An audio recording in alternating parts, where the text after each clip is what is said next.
प्रसंग चल रहा है, भगवान समुद्र के तीर पर हैं। विभीषण जी भगवान के श्री मुखारविंद चरणारविंद का दर्शन करके त्राहि माम शरण में हुए। भगवान ने उन्हें लंकेश करके संबोधन किया। वो कह रहे, अहो भाग्य मम अमित तिराम कृपा सुख पुंज, देखियो नयन बिरंच शिव सेव्य जुगल पद। आज मेरे अहो भाग्य हो गए, क्योंकि प्रभु का साक्षात दर्शन हुआ और प्रभु ने मुझे स्वीकार किया। भगवान कहते हैं कि विभीषण जी, मेरा एक स्वभाव है, उसे बड़े बड़े महापुरुष जन जानते हैं, भगवान शंकर जानते हैं, कागभूषण जी जानते हैं, जगदम्बा जानती हैं, बड़े बड़े जो महान ज्ञानी जन हैं मेरे स्वभाव को जानते हैं। मेरा स्वभाव है कि कोई पूरा विश्व द्रोह करने वाला हो, चराचर जगत का अपराध करने वाला हो, वो मेरी शरण में भयभीत होकर आ जाए तो मैं उसे त्यागता नहीं हूं। उसके छल को, कपट को, मोह को, मद को, मान को, ईर्ष्या को, इन सब को मिटा करके तज मद मोह कपट छल नाना करऊं सद्यते ही साधु, मैं उसे संत बना देता हूं, मैं उसे महात्मा बना देता हूं, महापुरुष बना देता हूं। जो अपने माता पिता भाई बंधु परिवार रिश्ते नाते सबकी सेवा करता है, पर ममता केवल मेरे चरणों में रखता है, सब कर मांगे एक फल राम चरण रति हो, उसके हृदय में समदर्शिता प्रकट हो जाती है। कामनाएं उसके हृदय की नष्ट हो जाती हैं। उसके हृदय में ना हर्ष होता है, ना शोक होता, ना भय होता है।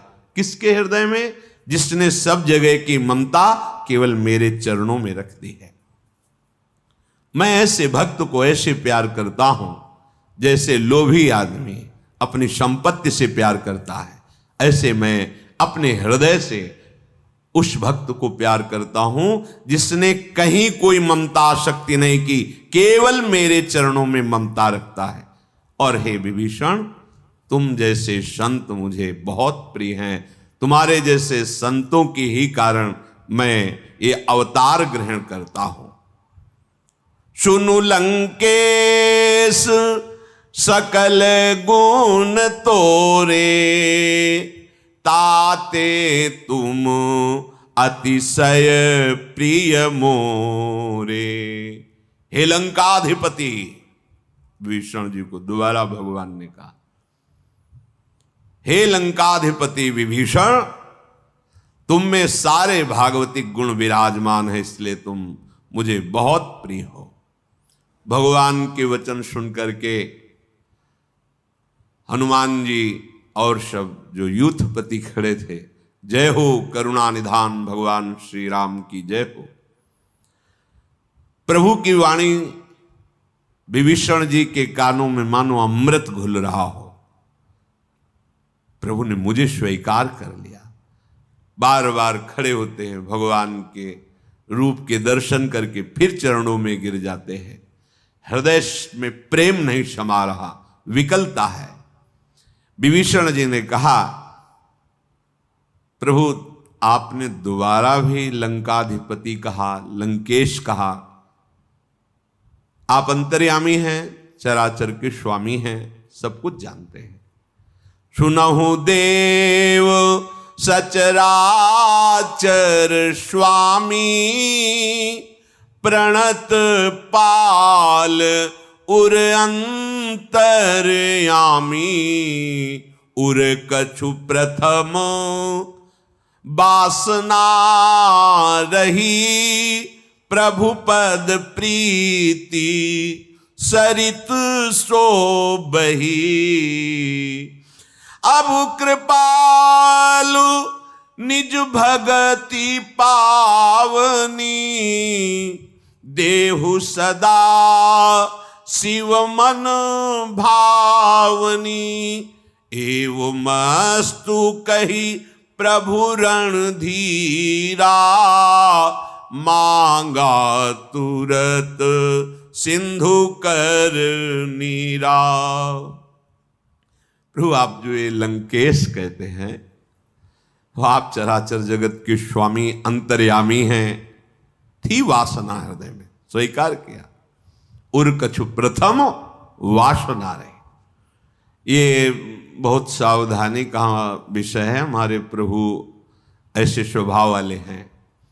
यदि आप कोई वासना लेकर इस मार्ग में चलेंगे तो सबसे पहले आपको उस वासना का सानिध्य मिलेगा। भक्तमाल जी में एक चरित्र आता है कि एक भक्त बाल्यावस्था से भजन कर रहे थे। वो जब यौवन अवस्था को प्राप्त हुई तो एक बगीचे में आसन जमाए हुए थे, भ्रमण करते थे। वहां देखा राजा है, राजा के साथ बहुत सी नौ युवतियां, सब सेवा सत्कार खान पान वैभव, सब दास दासियां। उनके मन में लगा कि बचपन से भगवान के मार्ग में देखो कैसा आनंद लूट रहा है। बस यही समझना है, ये बुद्धि कभी भी धोखे में डाल सकती है। कैसा है देखो, सब इनकी आज्ञा का पालन कर रहे हैं, नौ युवतियां सेवा में, भोग सामग्रियां उत्तम से उत्तम, सुख तो है ही। बस ये सबसे घातक बात है कि हमारा अंतःकरण ये स्वीकार कर ले कि इस भोगों में सुख है, मारा गया साधक। अब वर्तमान में तो विरक्त भेष है, साधन भजन तो हुआ ही, पर अब विक्षेप पड़ने लगा कि है ना सुख इसमें, ऐसा दिखाता है मन। जो कितने आनंदित है ना, कार से पूरा परिवार चल रहा है, उतरे लड़का बच्चा पत्नी, अब वो पता नहीं कई दिन भोजन मिले ना। जो वैराग्य का पहले जीवन होता, अब तो एक जगह रुकना नहीं है, किसी नदी का किनारा या गांव में कभी रुकना नहीं है, गुरुजनों के आदेश होते थे। यौवन अवस्था है, किसी के घर दरवाजे पे नहीं रुकना, किसी मंदिर या वृक्ष के नीचे। ऐसे वो जो संन्यास मार्ग है, बड़ा कठिन मार्ग है, उसमें वो विरक्त भेष, पर मन में वो वासना की राजा और ये राज सुख है ना। तो जब शरीर छूटा तो अगला जन्म जो उनको मिला, जो कोल्हल्य जी का चरित्र है, उसमें वो राजा के ही मित्र बने, और ऐसे बने कि वो मित्र बिल्कुल जैसे राजा का वैभव ऐसे उसका वैभव, वही खान पान भोग सब सामग्री भगवान ने दी। पर कृपा बड़ा भाई महाभागवत, ये देखो कृपा, विषय दिया पर संग दिया महाभागवत। न एक बार भी रामकृष्ण हरि नहीं बोलना उसको। देखो कहां भजनानंदी महात्मा और वासना ने कहां फंसा दिया, पर भगवान साथ में संरक्षक दे दिए। बड़े भाई ने कहा कि तुम अच्छे गीत गा लेते हो लेकिन संसारिक गाते हो, ये सब सुख भोग जिसमें तुम लगे हो समय नष्ट होता है, कभी तो बात हमारी मान लो। वो अपने बड़े भाई को भगवान की तरह मानते थे, ये जानते थे हृदय में कि मैं बहुत गलत आचरण करता हूं, पर भगवान की ऐसी कृपा है, मेरा भाई महान भक्त है, तो आदर भगवान की तरह का। उनका चलो हमारे साथ द्वारिकाधीश के दर्शन के लिए। कई बार आप लोगों ने सुना, जब वहां गए तो बोले ठाकुर के सामने उनको लीलाओं का गान करना है, कोई पद सुनाओ। तो बड़े सकुचे कि हम तो रजोगुणी गीत गाने वाले, कहाँ प्रभु के। बोले नहीं सुनाओ ना, तो ब्रज लीला संबंधी पद सुनाए। जीव सुनाए तो द्वारिकाधीश बोल पड़े वाह वाह वाह, प्रभु बोल पड़े, और अपने निजी सेवक को माला प्रसाद, वो पीछे जो खड़े हैं उनको जाके दे। जाके जब उनके नजदीक गए, बोले प्रसाद आप, बोले हमारे भाई को भेजा होगा, क्योंकि वो भजनानंदी बचपन से भजन में तो नीच विषयी। हाँ, बोले नहीं नहीं आपके लिए हो। बड़े भाई को जलन हो गई कि इतना भजन करते हो भगवान हमारा तो, और इसको आज हम ही लाए, नहीं तो उद्दंडता करता। सब आचरण थे जो राजाओं के होते, सब आचरण वैसे, खान पान व्यवहार सब वैसे। उनको इतनी ईर्ष्या हुई कि समुद्र में कूद गए। जब डूबे समुद्र में तो द्वारिकाधीश के पार्षद उनको ले गए द्वार। अब तसल्ली हुई। दिव्य द्वारिका, दिव्य भगवान के दर्शन। भगवान ने कहा बैठो, प्रसाद लाओ, पत्तल लगा। बड़े खुश हुए कि उनको तो वहां प्रसाद मिला, मुझे तो साक्षात द्वारिकाधीश पास। बोले एक पत्तल और लगा। वो किसके लिए? बोले तुम्हारे भाई के लिए। और जलन पे यहां भी।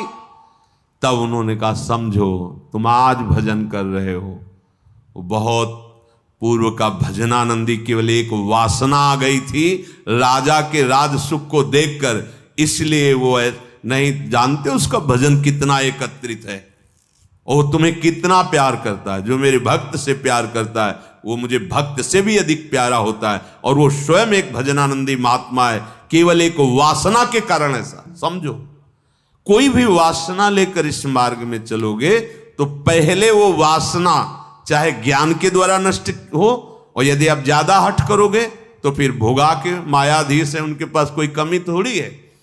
तो विभीषण जी स्वीकार कर रहे हैं, कह रहे हैं कि प्रभु उर कछु प्रथम वासना रही थी। प्रभु वासना ऐसी, लात मारा है इसी सिंहासन पर बैठूंगा तेरा नाश करवा के, थी। लेकिन प्रभु जब से आपका दर्शन हुआ अब कोई ऐसी आकांक्षा नहीं। भगवान करुणा करके विभीषण जी के दर बोले, प्रभु भगवान शिव के जो मन को सदैव आह्लादित करती है आपकी प्रेम लक्षणा भक्ति, वो मुझे प्रदान करो। भगवान ने कहा एवं मस्तु, ये तो मिलेगी ही, पर लंकाधिपति का तिलक भी हम ही करेंगे। लाओ समुद्र का जल लाओ। एवं मस्तु कई प्रभु रन धीरा, मांगा तुरंत सिंधु करने। तत्काल समुद्र का जल लाया गया और लंकाधिपति का अभिषेक विभीषण जी के। यद्यपि अब तुम्हारी इच्छा नहीं है, पर पहले था, पहले वाला ये स्वीकार करो, और जो मांगा है ये तो तुम्हें मिलेगी, भक्ति मिलेगी। अस कहि राम तिलक ते सारा, सुमन वृष्टि नव भई। देवता लोग पुष्पों की वर्षा करने लगे। महाभागवत विभीषण जी को लंकाधिपति का पद भगवान ने प्रदान कर दिया। देखो कहां रावण ने लात मारी थी, अब कोई सहारा नहीं रह गया था। आज भगवान ने विभीषण जी को लंकाधिपति ही नहीं, समस्त भक्तों का सिरमौर बना दिया। भगवान शिव के मानस में जो भगवान की प्रेम लक्षणा भक्ति, वो प्रदान की विभीषण जी को। जो संपत्ति शिव रावण ही दीन दिए दस माथ, सोई संपदा विभीषण सकुच दीन रघुनाथ। बहुत आराधना और तब लंकाधिपति बना, और भगवान बहुत सकुच से दे रहे कि मेरे चरण आश्रित को ये लोक वैभव, ये कोई वस्तु है? माया वैभव कोई वस्तु है? कोई वस्तु नहीं। भगवान का प्रेम, भगवान का। अभी क्या है कि हम लोगों की दृष्टि विचार माया में ना, रुपया मिला तो बहुत कुछ मिल गया, सम्मान मिला तो मानो जीवन मिल गया, ऐसा लगता है। किसी को बता दे कि आप जो सेवा करो इसका परिणाम होगा कि तुम्हारी जितनी सुविधाएं सब नष्ट हो जाएंगी, दोबारा नजदीक नहीं आएगा, क्योंकि यही संतों का आशीर्वाद माना जाता है कि तुम्हारी कामना, तुम्हारा रुपया पैसा, तुम्हारा लोक व्यवहार बढ़े। नहीं, भगवत प्रेम बढ़े तुम्हारा। तो कौन चाहता है भगवत प्रेम? जो माया मल से रहित हृदय है वो चाहता है। भगवान ने विभीषण जी को लंकाधिपति और अविरल भक्ति दोनों प्रदान की। ये लोक सुख का रोग जब तक छूटता नहीं तब तक आनंद का अनुभव नहीं होता। हम लोग इसी बात में सब परेशान हैं। कहीं कोई बता दे, चाहे 50,000 किलोमीटर जाना पड़े, बस वो ऐसा आशीर्वाद दे दे, ऐसा जंतुर बांध दे, ऐसा हवन करा दे, ऐसा कुछ खिला पिला दे, बस हमारी कामना जो है वो पूर्ण हो जाए। हम कहते कुछ नहीं करना पड़ेगा। प्रणत कामदम पद्मजार्चितम। देखो संपत्ति भी दी और अविरल भक्ति भी दी। और वो संपत्ति, जो संपत्ति शिव रावण ही दीन दिए 10 माथ, सोई संपदई विभीषण सकुच दीन है, कुछ नहीं है ये, ऐसा मान के दे रहे। प्रभु अपना ले, यही सबसे बड़ी बात, पर ये समझ में नहीं आता किसी के। प्रभु तो अपनाए हुए हैं, तुम प्रभु को अपना लो, अपना मान लो। यही सत्संग का सार है कि तुम्हारे हृदय में बैठ जाए मेरे प्रभु। पता नहीं लगता कि किसी को मृत्यु की याद नहीं क्यों नहीं आ रही। तुम्हें समझ में नहीं आ रहा तुम्हारा सब छूटने वाला है। अरे कम से कम जिसे सजा होती उसको तो पता है ना कि 10 तारीख को 10 बजे। यहां तो 10 सेकंड का पता नहीं, फिर भी तुम कल्पनाएं कर रहे हो वर्षों की। सेकंड का भरोसा नहीं। पर यही है माया जो विस्मृति के गर्त में डालकर भगवान से विमुख किए हुए है। सबके हृदय में बसने वाले प्रभु नीति की रक्षा करते हुए काहे बानर राज सुग्रीव और लंकाधिपति विभीषण, अब सलाह दो कि समुद्र कैसे पार करें। क्योंकि बड़े बड़े मगरमच्छ हैं, सांप हैं, बड़ी बड़ी मछलियां हैं जो एक झटके में लील जाएं बड़े से बड़े यूथपति को। ये अपार समुद्र है, इसको पार किए बिना रावण पर आक्रमण नहीं किया जा सकता। इसलिए हे सुग्रीव जी, हे विभीषण जी, जिनका नाम भव समुद्र से सहज में पार कर देता है वो भगवान पूछ रहे हैं। विभीषण जी ने कहा रघुनाथ जी, हमें यह पता है कि अगर एक बाण संधान करें तो करोड़ों ऐसे समुद्र सूख जाएंगे संधान करने मात्र से। पर प्रभु उचित यही रहेगा कि आप समुद्र की विनय करें और वो मान जाए और रास्ता आपको दे दे, तो इससे आपका सुयश होगा। समुद्र पूर्वज भी है, या कोई वो उपाय बता सकते हैं या रास्ता दे सकते हैं। आप समुद्र से प्रार्थना करें। विभीषण जी ने, श्री राम जी ने कहा, आप सबने मिलकर बहुत सुंदर उपाय बताया, ऐसा किया जाएगा तो दैव सहायक होगा। लक्ष्मण जी के मन में सलाह अच्छी नहीं लगी। प्रभु के वचन सुनकर उनके हृदय में थोड़ा सा दुख हुआ और कहा, प्रभु आपके श्रीमुख से दैव शब्द सुनकर के अच्छा नहीं लगा।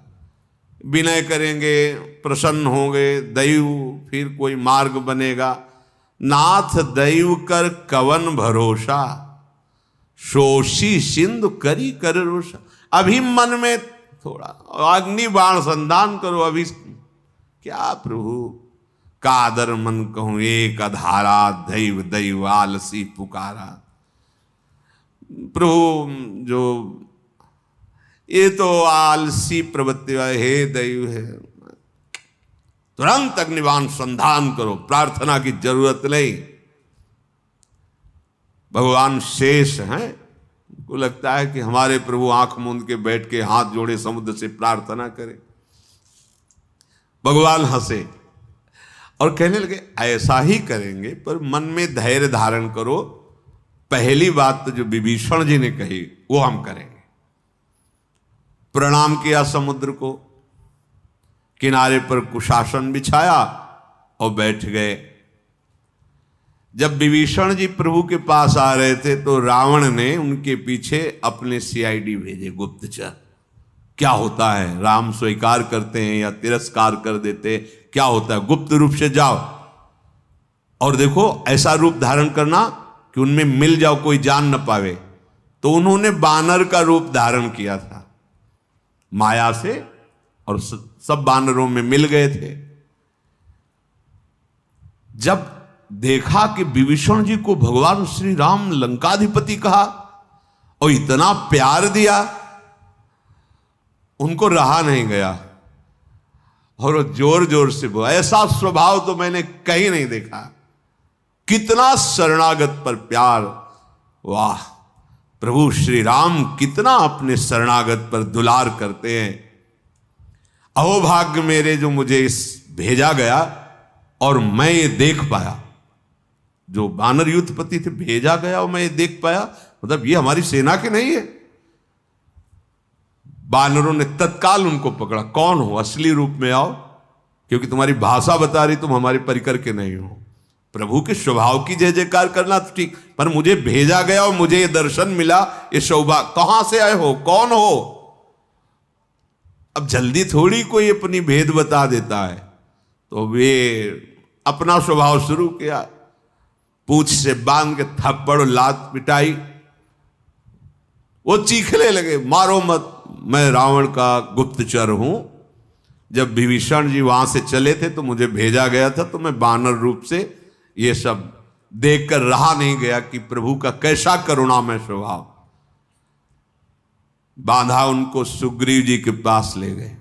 ये गुप्तचर हैं रावण के। सुग्रीव जी ने कहा, जान से तो मत मारो, गुप्तचर हैं, पर अंग भंग कर दो इनके। सुग्रीव के वचन सुनकर के पूरी वानर सेना में घुमाया और पिटाई शुरू की। वो बहुत प्रकार से दैन्यता पूर्वक कहते, मुझे छोड़ दो, पर कोई नहीं सुन रहा। तो उनका, तुम सबको श्री राम की कसम अगर एक थप्पड़ मारो हमें। अब सब रुक गए। वो समझ गए थे कि एक ही उपाय अब रह गया। उन्होंने कहा, जो हमार हर नासा काना ते कौशलाधीश का सूप न खा। बोले यहां ज्यादातर जो है नाराजगी जब होती है तो नाक ही कान काट दिए जाते हैं, तो इसलिए उन्होंने कहा हमारे को अब मारो मत, तो हमारे नाक कान मत काट लेना, तुम्हें भगवान राम की कसम है अगर कोई। बिल्कुल सब रुक गए।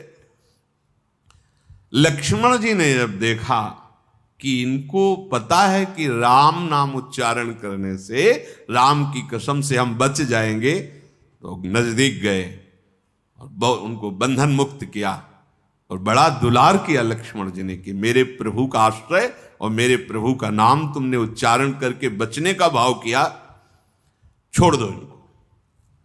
लक्ष्मण जी ने कहा कि मैं कुछ शब्द लिख के देता हूं, रावण के गुप्तचर हो, रावण को जाके देना और मुख से कह भी देना, कह देना, अरे कुल घातक, ये लक्ष्मण के शब्द हैं।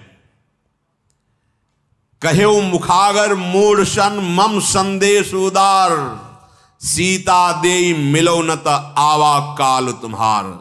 अय दशग्रीव रावण, मैं कृपा से ये बात संदेश भिजवा रहा हूं, भयवश नहीं। तू अभी आ जा और प्रभु के पैर पकड़ ले, सियाजू को वापस कर दे, बच जाएगा। नहीं तो काल की भी सामर्थ्य नहीं कि रघुनाथ जी के बाण से तेरी रक्षा कर सके। निश्चित समझ तो विनाश के कगार पर खड़ा है।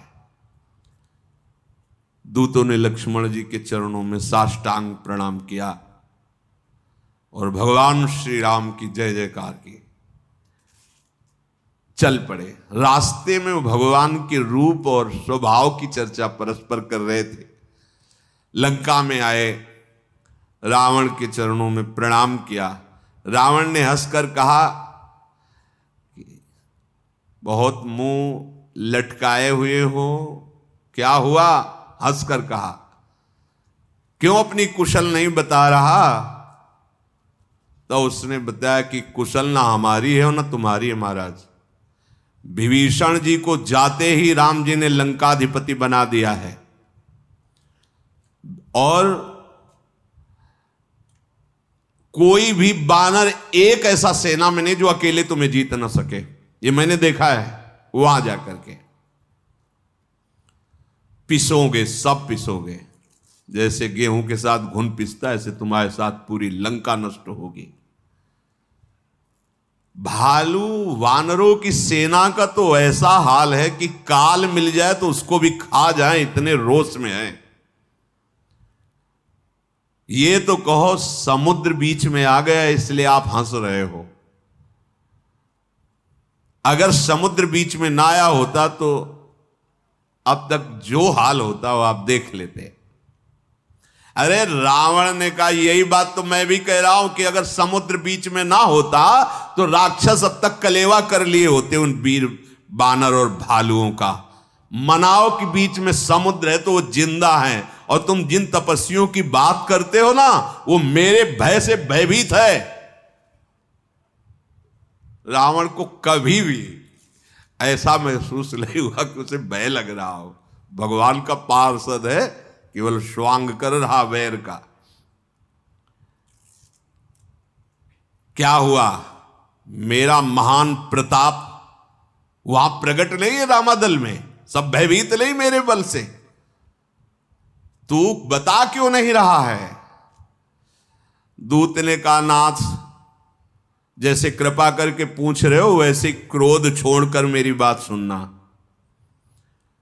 जब आपका छोटा भाई श्री राम जी से मिला, राम जी ने पहुंचते ही लंकाधिपति बना दिया, और धीरे से हमारा भेद खुला कि मैं रावण का गुप्तचर हूं, तो महाराज इतनी पिटाई हुई कि पूरा शरीर दर्द कर रहा है। वो तो कहो राम जी की शपथ दिला दी, ले शूर्पणखा की जैसी हमारी हालत हो जाती, हमारे भी नाक कान काट लिए जाते। श्रवण नासिका काटे लागे, राम शपथ दीन्हे हम त्यागे। और नाथ आप पूछ रहे हो कि यूथपति कौन कौन, सेना कैसी, तो हमारे तो दो ही लोग हैं, दो ही मुख हैं। अगर करोड़ों मुख वाला कोई हो और सेना का वर्णन करना चाहे तो वर्णन नहीं कर, इतनी सेना है महाराज। एक से एक भयंकर विशाल बल वाले रीछ और बानर हैं। जिसने नगर में आके जलाया था ना और आपके पुत्र अक्षय कुमार को मारा था, वो सब बानरों में आप ऐसा समझ लीजिए थोड़ा कम ही है। दूतों ने बताया, जेहि पुर दहेऊ हतेऊ सुत तोरा, सकल कपिनु महा तेहि बलु थोरा। अमित नाम भट कठिन कराला, अमित नाग बल विपुल विशाला। दुविध मयंद नील नल अंगद गद विकटासी, दधिमुख के हरि निसठ सठ जामवंत बलरासी। ये कपि सब सुग्रीव समाना, इन सम कोटिन गनई को नाना। राम कृपा अतुलित बल तिन्हि, तृण समान त्रय लोक ही गनहि। असमय सुना श्रवण 10 कंधर, पद्म 18 जूथप बंदर। नाथ कटक महा सो कपि नाही, जो न तुम्हें जीते रन माही। परम क्रोध मीजहि सब हाथा, आयसु पैन देहि रघुनाथा। नाथ आपने पूछा कि सेना, तो प्रभु जिसने नगर को जलाया और आपके पुत्र को मारा, हमने ऐसा अनुभव किया कि सब बानरों में वो कम बल वाला है, मतलब इनसे भी एक से एक असंख्य नाम वाले, असंख्य संख्या में कठोर भयंकर स्वभाव वाले, असंख्य हाथियों का बल एक एक यूथपतियों में। कैसे वर्णन करें महाराज, कुछ नाम याद कर लिए हैं। द्विविध मयंद नील नल अंगद गद विकटास, दधिमुख के हरि निसठ सठ जाम्बान। ये सब महाबल राशि यूथपति हैं, और इनमें सब में सुग्रीव जैसा बल है। एक दो नहीं महाराज, करोड़ों ऐसे यूथपति हैं। श्री राम की कृपा से अतुलनीय बलशाली है। इस समय उनमें ऐसा बल बढ़ा है कि त्रिभुवन को तिनका समझ रहे, बस आदेश की जरूरत है। मैंने ऐसा सुना है वहां कि 18 पद्म तो सेनापति हैं बानरों के, लाख करोड़ अरब खरब ऐसे, तो पद्म संख्या जो होती है उसमें पद्म 18 जूथप बंदर, जूथप मन सेनापति, 18 पद्म सेनापति हैं। सेना कितनी महाराज, इसकी तो गणना नहीं। और महाराज हर सेना का जो शूरवीर योद्धा है, सेनापति की तो बात जाने दो, वो हाथ मसल रहे हैं कि बस आदेश करो रावण की अभी खोपड़ी मीस दे जाके। महाराज रघुनाथ जी आज्ञा नहीं दे रहे हैं। कितने तो ऐसे कह रहे हैं प्रभु से कि आप आज्ञा करो, हम समुद्र को पी जाएंगे, रास्ता मांगने की जरूरत नहीं है, मछली और मगरमच्छ इन सबको खा जाएंगे। कितने ऐसा करें, आप आदेश करो, इतने पर्वत तोप देंगे कि समुद्र में मार्ग बन जाएगा। मर्द गर्द मिलवहीं 10 सीसा, ऐसे वचन कहा। सब कह रहे हैं बस आदेश करो, मिट्टी में मिला देंगे 10 कंधर रावण को। महाराज उनकी गर्जना, उनकी तर्जना, ये ऐसा लग रहा है कि प्रभु आदेश कर दे तो लंका को लील जाएंगे। ऐसे ऐसे महान यूथपति है। सब बानर भालू वैसे ही सूरवीर हैं, पर राम की उन पर कृपा है, इसलिए वो संग्राम में एक बानर करोड़ों काल को जीत सकता है। ये इसमें कोई बड़ी बात नहीं है। ताको कछ प्रभु अगम नहीं, जाको तुम अनुकूल।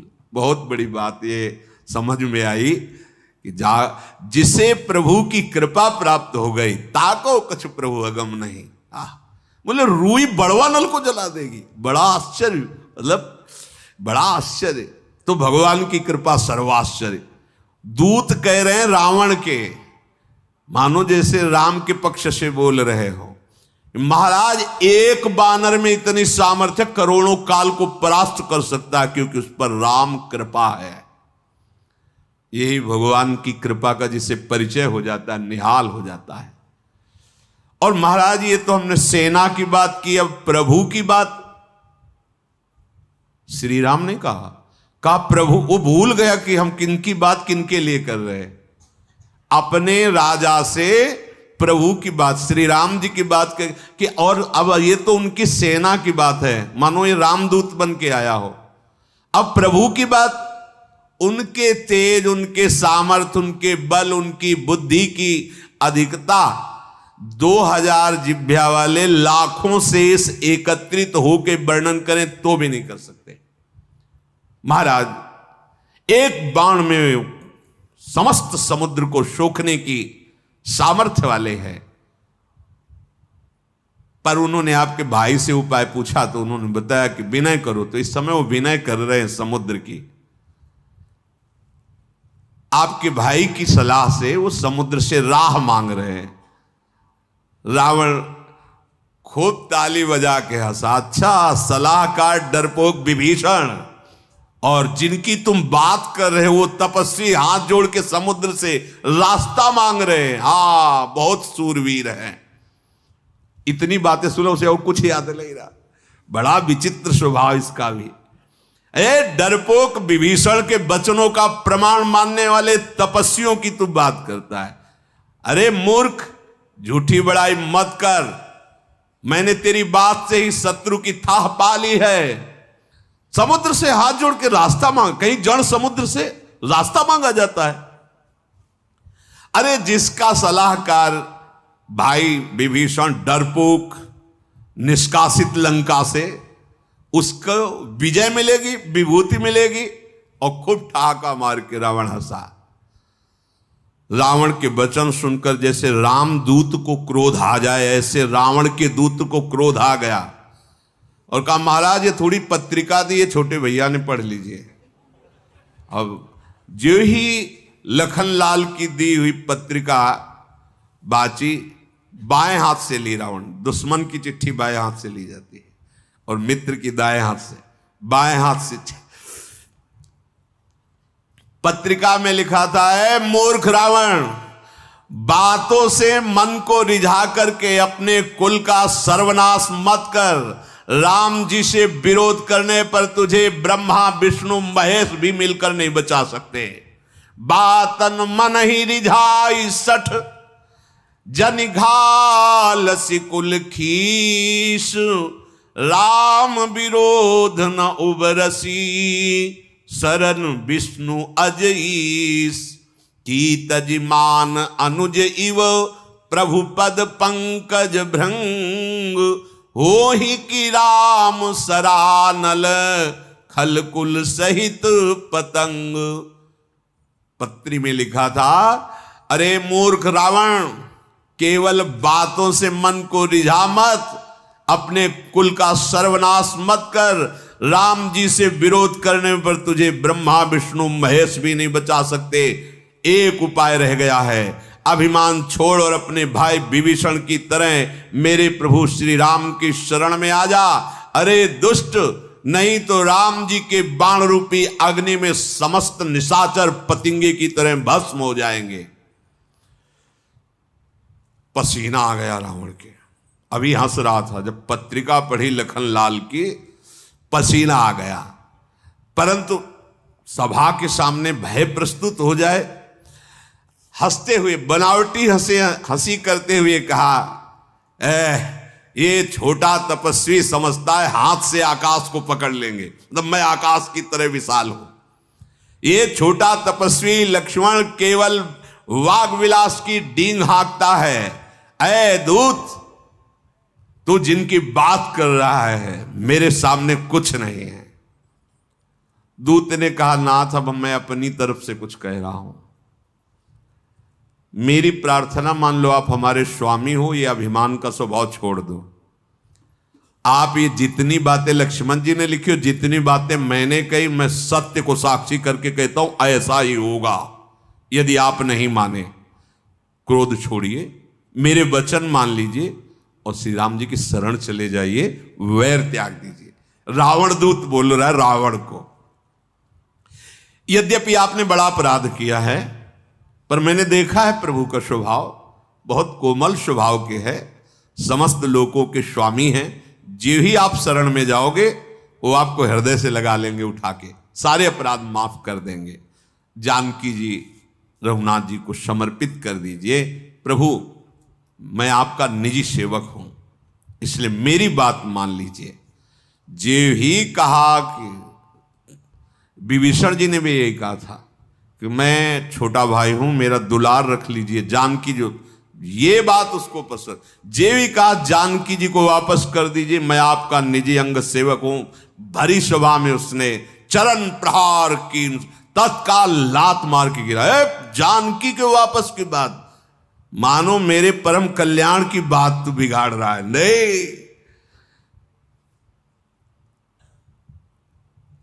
संभल करके उठे, प्रणाम किया दूतों ने और कहा, प्रभु अब ये तो गर्दन उतार दो, नहीं अब गर्दन झुकेगी तो राम जी के सामने ही झुकेगी। देखो ये रहस्य है, जब देख लेता है रावण ना कि इस पर प्रभु के प्रेम का रंग चढ़ रहा है, तो हमारे पक्ष में मत रहे, अब तो विनाश लायक नहीं रह गया, अब तो जा, उनके रूप का आनंद ले, उनकी लीला का आनंद ले। और जिसके मन में देखता है कि राम के प्रति वो भाव नहीं है, प्रेम भाव नहीं, तो उसको अपने पक्ष में करता है कि तुम बाण द्वारा परम पद, बचेगे कोई नहीं, सबको भगवान से मिलाऊंगा। मानो आंतरिक संकल्प रावण का है कि कोई नहीं बचेगा, सबको भगवान की प्राप्ति कराऊंगा। एक जैसे संत महात्मा जन भक्ति से, तो ये अपने विवेक से भगवान से वैर करके सब पूरे कुल को तारेगा। जिसको अंदर देखता है कि भगवान की भक्ति आ गई है तो अपमानित करके भगा, लंका में प्रवेश नहीं, जाओ रामादल। वो प्रणाम किए और श्री राम जी की कृपा से परम गति को प्राप्त हुए। भगवान की कृपा, वो आपस हुए, भगवान के चरणों में गए, भगवान की कृपा हुई और वो परम धाम को प्राप्त हुए। ये अगस्त्य ऋषि के शाप से राक्षस भाव को प्राप्त हुए थे। भगवत कृपा से कल्याण होने में कोई देर थोड़ी है, पर हम भगवत कृपा का आश्रय नहीं लेते, देहाभिमानी जन है। अभिमान के कारण विषय भोगों में प्रियता है, देहाभिमान ही कर्तृत्व भोक्तृत्व भाव रखता है, इसीलिए ये भगवत प्राप्ति हमें आवश्यक नहीं लग रही। नहीं तो जहां ये बात समझ में आएगी ना, एक सेकंड भी समय आप व्यर्थ नहीं कर सकते। चिड़चिड़ापन पैदा होता है, जैसे कोई, तो एक लगता है क्यों हमारे समय को नष्ट कर रहे हो। एक एक सेकंड, पता नहीं कौन सा सेकंड आखिरी होगा, हमें प्रभु का नाम स्मरण करने दो, प्रभु का चिंतन करने दो। 3 दिन तक भगवान हाथ जोड़े कुशासन में बैठे रहे, समुद्र ने विनय नहीं सुनी। तब लक्ष्मण जी वाली बात आ गई याद कि प्रभु अग्नि बाण ही इसके लिए है, इसका विनय ठीक ज्यादा है नहीं। तो बोले राम शकोप तब भय बिन होए न प्रीति। समझ गया, उपवास करके 3 दिन हो गए, हाथ जोड़े बैठे हैं, लेकिन इसकी समझ में नहीं आया।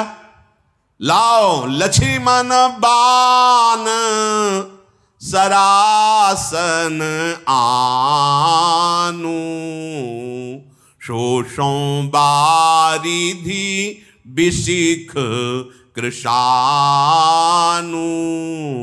लाओ अग्निबाण, अभिसंधान करता हूं और इस पूरे समुद्र को अग्निबाण से भस्म कर देता हूं।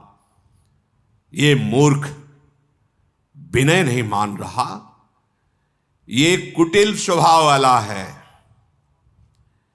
ये नहीं समझेगा।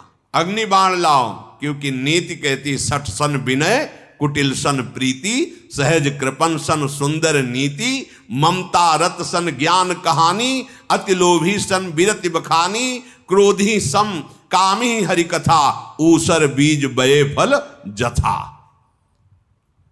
कुटिल कपटी के साथ प्रीति करने वाला कभी सुखी नहीं होता। कंजूस आदमी को उदारता का चाहे जितना उपदेश करो, वो दान पुण्य करने वाला नहीं। कंजूस आदमी, अगर किसी कंजूस से उदारता का उपदेश करो और ममता में फंसे हुए को ब्रह्म ज्ञान की चर्चा सुनाओ, और लोभी को वैराग्य की बात बताओ, और क्रोधी को शांति की बात बताओ, और कामी को भगवान की दिव्य लीलाओं की चर्चा, ये सब ऐसे ही बेकार हो जाता है जैसे ऊसर में बीज बोने से।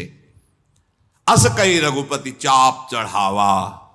लक्ष्मण जी प्रसन्न हुए, हाँ ठीक है प्रभु, यही उपाय ठीक है। संधान्यो प्रभु विशिख कराला, उठी उदज उर अंतर ज्वाला, मकर उरग झख गन अकुलाने, जरत जंत जलनिधि जब जाने, तो कनक थार भरी मणि गन नाना, आयो विप्र रूप आयो। आ गए महाराज समुद्र जी। जे ही भगवान ने अग्निबाण संधान किया, समुद्र में आग पैदा होने लगी, हाहाकार मच गया। बड़े सुंदर सुंदर रत्न भर करके और ब्राह्मण रूप में आए, क्योंकि जानते भगवान नमो ब्रह्मणे देवाय गो ब्राह्मण हिताय च, मारेंगे नहीं इस रूप में तो आग त्राहे माम। 3 दिन से उपवास करे थे, आ जाते भैया तो तुम्हारी भी जय होती कि भगवान प्रार्थना की, समुद्र आ गए, नहीं आए। कनक थार भरी मणिगन नाना, विप्र रूप आयो तजमाना। तो यहां सिद्धांत वर्णन कर रहे हैं कि काटे ही पे कदरी फरे, कोट जतन को सींच, और विनय न मान खगेश सुन डांटे ही पे नवनीच। अगर कोई विनय कर रहा है तो विचार कर, भले कोई छोटा ही विनय, पर विचार करना चाहिए। ये तो सर्वलोक महेश्वर भगवान विनय कर रहे हैं। तो बोले भाई, जो केला है चाहे करोड़ों उपाय से सींचो, वो काटने पे ही नवीन नवीन अंकुरण देता है, बढ़ता है। ऐसी जो दुष्ट स्वभाव, खल स्वभाव, जड़ स्वभाव है, नहीं समझ में आता। कुछ ऐसा जड़ स्वभाव होता है, भगवान विनय कर रहे, कुशासन में बैठे, हाथ जोड़े, उपवास कर रहे, नहीं समझ में आ रहा। और जहां अग्निबाण संधान किया तो कनक तार भरी मन। तो भगवान भयभीत होकर समुद्र ने भगवान के सामने प्रणाम किया, कहा प्रभु मेरे दोस्त को क्षमा कीजिए, नाथ हमारी जड़ स्वभाव वृत्ति ही है, जड़ स्वभाव की है। गगन समीर अनल जल धरनी, इनका नाथ सहज जड़ करनी। हम लोग जड़ स्वभाव में आते हैं। प्रभु आपकी माया की प्रेरणा से ही हम प्रकट हुए हैं, सृष्टि प्रकट हुई है, सब ग्रंथों ने गाया है। अब स्वामी की जैसी आज्ञा होगी वैसा ही करूंगा, क्योंकि स्वामी की आज्ञा में रहने से ही सेवक परम सुखी रहता है। प्रभु बहुत अच्छा किया आपने अग्निबाण संधान किया, क्योंकि प्रभु ये जो गंवार बुद्धि, जड़ता बुद्धि है ना, ये हाथ जोड़ने से समझ में नहीं आती। और हम लोग जड़ हैं। आपने जब भय दिखाया तो मेरी समझ में आ गया प्रभु। ऐसा ही स्वभाव, जड़ स्वभाव हमें दुख देता है। देखो, हमें इष्ट और गुरु के प्रति कभी ये नहीं सोचना कि वो नाराज है।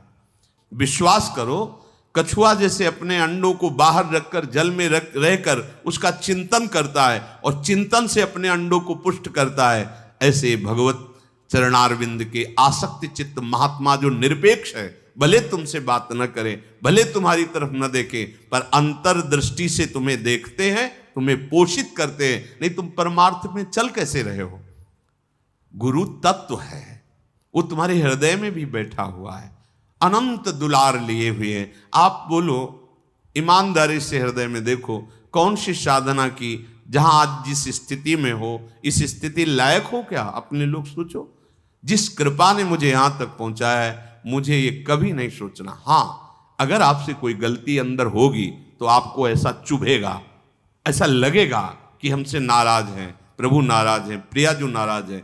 कोई गलती अगर आप करोगे तो इष्ट और गुरु ही तो आपके हैं ना, तो वहीं से आपको कटुता समझ में आएगी जहां मृदुता है। और अगर आप ठीक चल रहे हो तो उनकी कटुता में भी आपको हंसी आएगी और दुलार आएगा कि कितना प्यार मुझे करते। भले वो कह रहे हो मैं नहीं देखूंगा, फिर भी उसे आनंद आएगा। हम समझ रहे हैं आप देख रहे हो ना, आपको हमारा चिंतन है ना कि तुम्हारी तरफ नहीं देखूंगा, पर आपका चिंतन है ना, हम समझ रहे, बाहर से नहीं देख रहे हो लेकिन अंदर से हर क्षण देख रहे हो।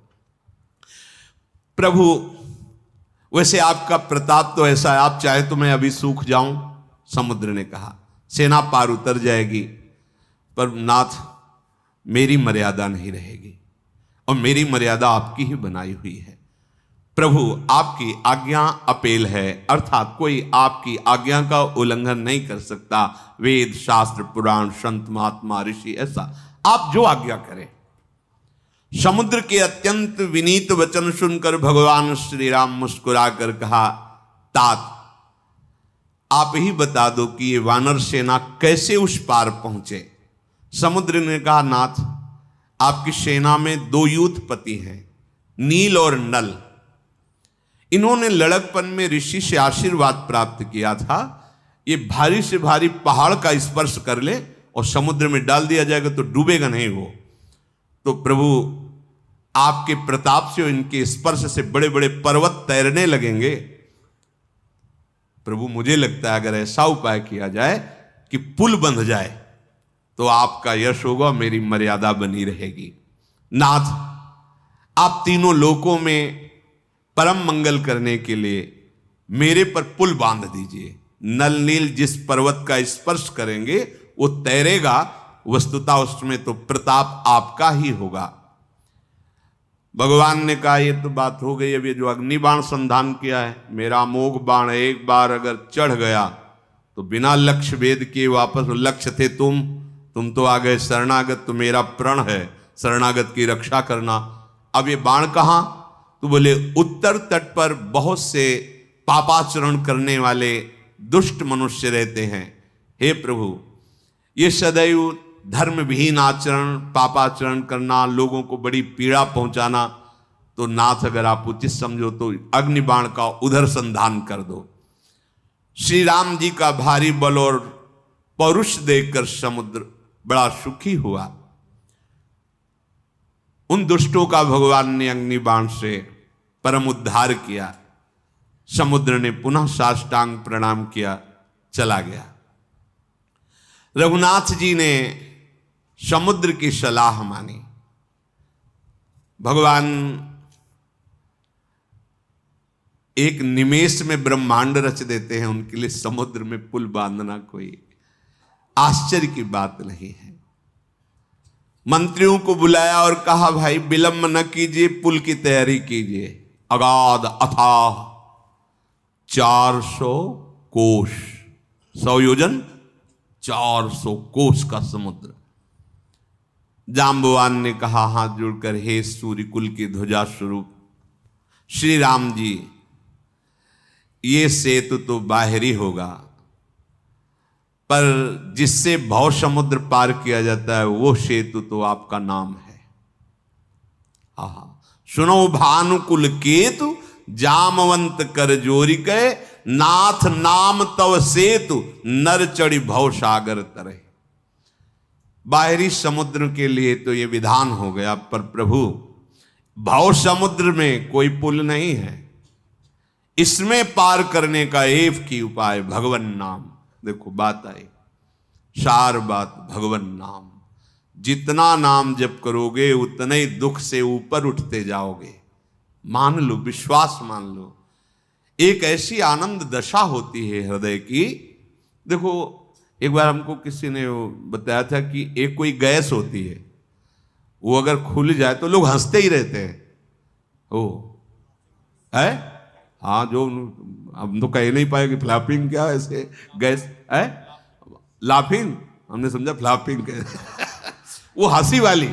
एक गैस में इतनी ताकत है कि कोई कितना भी डिप्रेशन में वो हंसता ही रहेगा गैस में। भगवान के नाम में इतनी ताकत नहीं कि हर दुख मिटा के तुम्हें आनंद में रहे।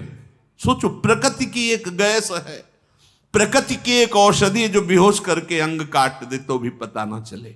भगवान के नाम में धन्वंतरी जी ने कहा, सब औषधियों का शोध करने पर पता चला भगवान नाम में जितनी रोग निवारण, दुख निवृत्ति, शोक निवृत्ति सामर्थ्य उतनी किसी औषधि में नहीं। धन्वंतरी जी के वचन है।